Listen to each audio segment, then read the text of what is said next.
Hey, Redeeming Grace Church family and friends, Pastor Josh here with the weekly update for Tuesday, January 24th of 2023. I have Nora with me today. Bree is working today, so I have her with me. I've put her in this high chair to keep her contained while I talk to you, and she is finishing up a fig bar, and it's all over the place. It's kind of a mess, but maybe it'll be fun for you to watch her while I talk with you. This coming Sunday night, we have a youth event for middle school and high school students. We do this every month that there's a fifth Sunday. We try to do a youth event for students, and this one will be at Get Air in the evening. It does cost $10. If you need help with that, we'd love to kind of help you with that. And any adults that are interested in investing and building relationships with students, hanging out with them, you're invited to come as well. But we would love to have teenagers come. And as I think back, my whole ministry to this point, up until this church started, has been primarily around student ministry, youth ministry, college ministry. And there's a few things that I've learned over the years. I started doing youth ministry as a 17-year-old, working with middle school students back in 2001, and have been involved almost continuously with camps and ministries, church youth ministries, large, small camps, conferences. I've spoken at them, I've led them.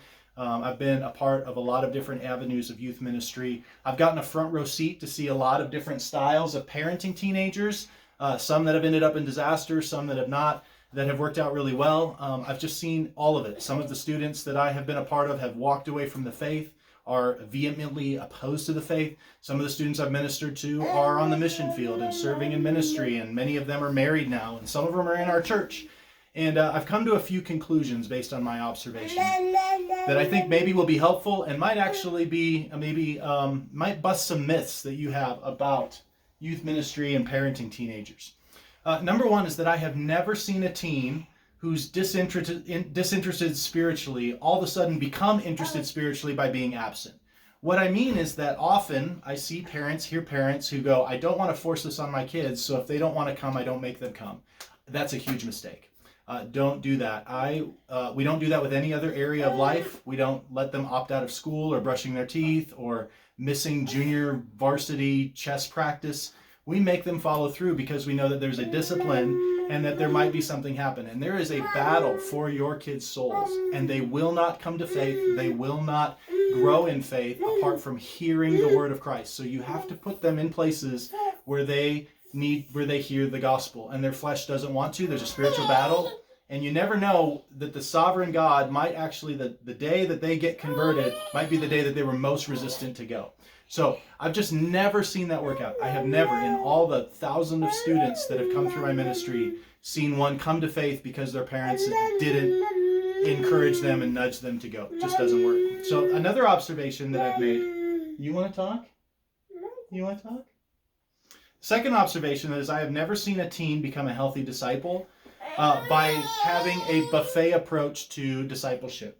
And what I mean by that is going to church on Sundays at this place, going to a discipleship group at this church, going to a youth group at this church, and going to a mission trip on this church.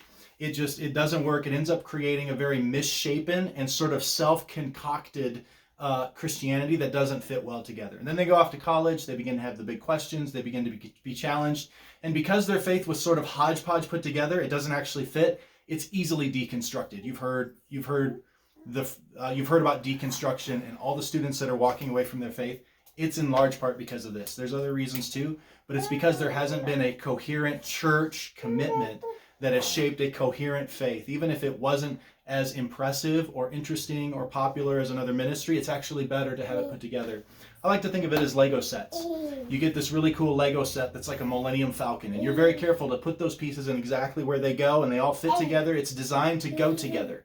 If I all of a sudden take that and mix it with other sets and then try to build the Millennium Falcon, I'm going to end up with a really weird looking thing. It might be creative, it might like kind of look good, but ultimately it's not going to be as good as if it had been put together according to its design. And the local church is God's design, and to be committed to the local church. And even if it kind of falls short in some areas that another church is strong, you're actually better off working through and helping build up those areas of weakness. There's actually something better about that than just sort of getting the best of everything. Trust me, I have walked with so many students who lost their faith because it didn't fit together. They self-concocted it and it didn't actually fit. And the painful process of some 20-year-olds, 30-year-olds that kind of need their faith pulled apart because the pieces don't go together. It's just really, really painful and difficult, and I would encourage you to not do that. Really stick and be committed to one place and be formed in one place. Even if it's not very impressive or compelling at first, it is far better. It's true. It's just true. That's my observation. The third observation I've made is that I've never seen a youth ministry actually lead a student to Christ or help them grow in Him. Youth ministries don't do that. All youth ministries do is create an environment where teens feel loved and accepted, and it sets up a platform for relationships with Christians to invest in them. Youth ministry itself is only a platform, and there's no reason why our entire church can't be a youth ministry, a place where students are loved and valued. They don't need their own set apart time for that. That's not bad. Maybe we'll have that someday. But actually, our whole church can have a culture where teenagers are known and loved and valued, and people are strategically investing and having conversations with them. In fact, our youth ministry at South Canyon looks almost the same as our family meetings. Our family meetings are designed like youth group. We used to just gather, we'd hang out a little bit together, we'd sit around the table and have meals, adults and students mixed together. We would then hear a lesson from the Bible, hear testimonies. We would then talk about how we could serve and love one another, have prayer requests, talk about what's going on in each other's lives, and we would dismiss. Our family meetings are the best youth ministry that we could do if we just had the mindset, if we created a culture where students are loved and valued, where students themselves understood that this is an important place that's for me, and they begin to grow in Him. So I would encourage you that if you're parenting a teenager, look at the 20-year-olds in our church and talk to them about the things that happened in their teen years that led them to now walking with Jesus. Ask them what things were helpful that their parents did and what things were not helpful. You'll learn a lot from that, because that's where you want your kids to be, is making good decisions about a spouse, about raising kids, about choosing a church, and you get to ask. You actually have some students that you could go back in time and go, what things were formative in your teenage years? Are you getting impatient? I'm almost done. Also, if you're a younger parent, watch the example of the parents that are parenting teens right now and take notes. Not in a judgmental way, but just realize that there's going to be a lot of different styles. Some that take a hands-off style, and let's just see what happens. Those who take a more heavy-handed style, let's see how that turns out. And you'll get to kind of observe, and you'll get to kind of see yourself 5 or 10 years in the future.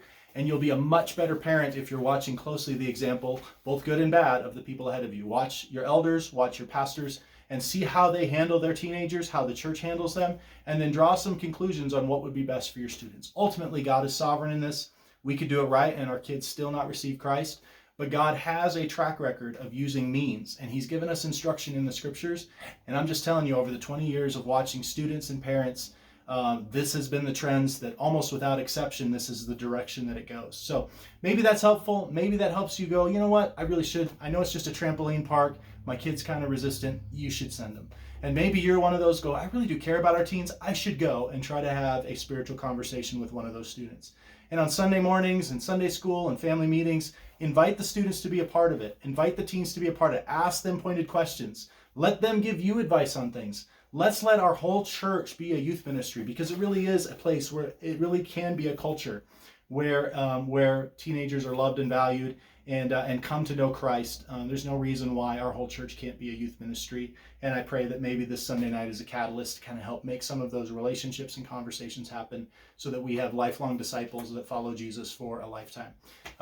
5 years from now, you can come back and watch this video, and I think you'll come to one of two conclusions. Either, one, you were right, Josh, and I'm glad I listened, because my kid's in a different place because of a shift that I had in my approach to parenting them, or my shift in how to relate to them at church.